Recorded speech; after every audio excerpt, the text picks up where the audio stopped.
सर्वसुगन्धसुलेपितलिङ्गं बुद्धिविवर्धनकारणलिङ्गं सिद्धसुरासुरवन्दितलिङ्गं तत्प्रणमामि सदाशिवलिङ्गं कनकमहामणिभूषितलिङ्गं मणिपतिवेष्टितशोभितलिङ्गम्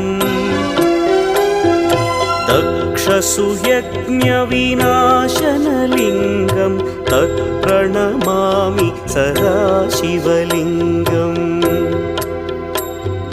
कुङ्कुमचन्दनलेपितलिङ्गं पङ्कजहार सुशोभितलिङ्गम् सञ्चितपापविनाशनलिङ्गं तत्प्रणमामि सदाशिवलिङ्गम्